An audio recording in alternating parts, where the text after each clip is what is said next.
서울둘레길 7코스는 가양역에서 시작해 한강을 건너고 월드컵 공원과 불광천을 지나 봉산과 앵봉산을 넘어 구파발역에 이르는 16.6km의 구간입니다. 가양역부터 불광천 구간은 평지길이고 봉산과 앵봉산은 야트막한 숲길이어서 전체적으로 어렵지 않은 코스입니다. 한강을 건너면 월드컵 경기장이 있습니다. 2002년 한일 월드컵 축제의 중심지였던 이곳은 영국의 세계적인 축구 잡지 월드사커가 선정한 세계에서 가장 아름다운 10대 축구장 중에 하나입니다.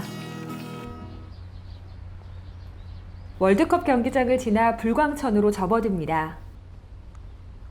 불광천은 북한산 비봉에서 발원하여 홍제천과 합류한 후 한강으로 흘러드는 하천입니다. 연신내라고도 불리는 불광천은 서울의 대표적인 오염하천이었으나 이제는 정비 후 생태하천으로 탈바꿈했습니다. 불광천에는 청둥오리, 흰밤 검둥오리, 쇠오리, 물닭 등 다양한 새들도 찾아옵니다. 그런데 물속이나 물가에 여기저기 쓰레기가 보입니다. 누군가는 맑은 환경을 만들기 위해 노력하고 누군가는 아무 생각 없이 쓰레기를 버리고 물을 오염시키고 땅을 오염시키고 있습니다. 이런 작은 쓰레기 하나가 기분 좋은 산책길을 망쳐버리기도 합니다. 그러나 길가에 핀 아름다운 꽃들을 보며 한결 걸음이 가벼워집니다.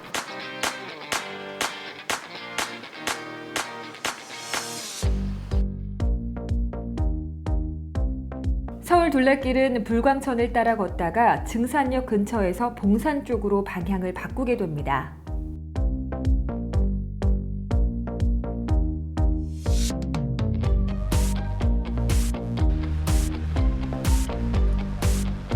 증산로를 건너면 마을길을 10여 분간 지나게 됩니다. 증산체육공원 입구에서 본격적인 숲길이 시작됩니다. 숲길은 계단도 있고 흙길도 있는데 경사는 그다지 가파르지 않습니다. 수목이 울창한 산속을 걸으면 누구나 상쾌한 기분이 되는데 그 원인의 하나는 피톤치드라고 합니다. 피톤치드는 방향성 물질로서 수목에서 발산되는데 인체에 건강한 작용을 한다는 것이 밝혀졌습니다.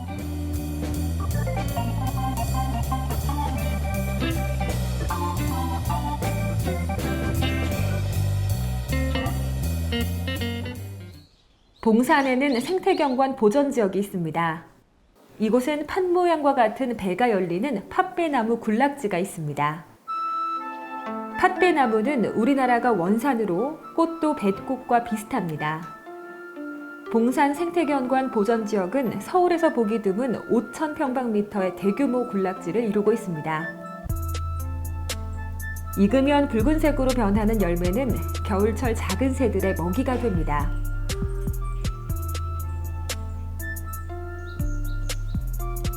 어느 정도 다리가 무거워질 무렵 시원한 풍경이 펼쳐집니다. 땀도 닦고 다리도 쉽니다. 다시 기운을 차리고 힘차게 나아갑니다.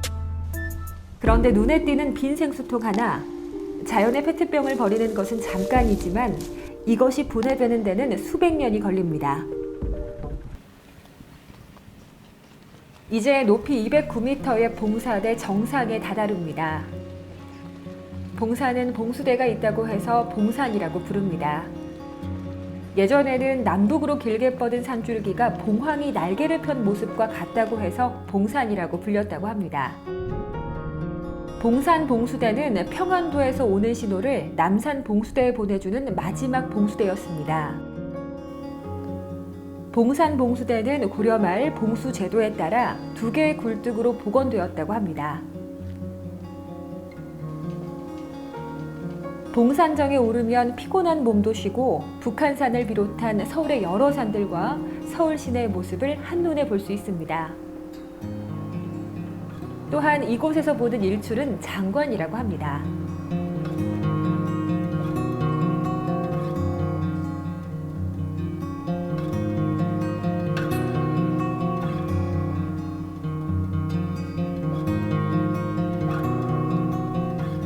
이제는 많은 사람들이 찾는 곳이 된 봉산.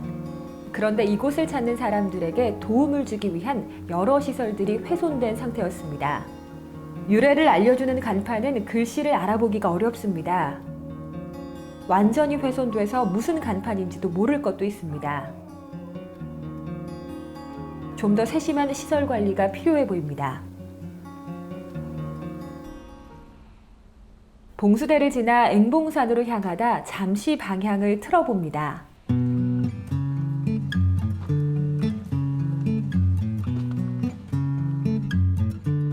방향을 바꿔 찾은 곳은 바로 수국사입니다.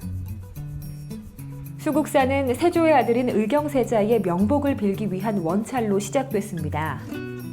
세조 5년 의경세자가 젊은 나이에 죽자 지금 서울흥의 경릉자리에 무덤을 만들고 명복을 빌기 위해 정인사를 지었습니다. 후에 정인사가 화재로 소실되자 지금의 자리에 절을 짓고 다시 수국사로 하였습니다. 오늘 불광천을 지나고 봉산에서 건강하고 푸른 숲길을 걸었습니다. 서울 둘레길을 따라 걷다 잠시 벗어나 찾은 수국사. 고즈넉한 사찰에서 숲속의 상쾌한 느낌과 적당히 땀 흘린 후의 충만감을 느껴봅니다.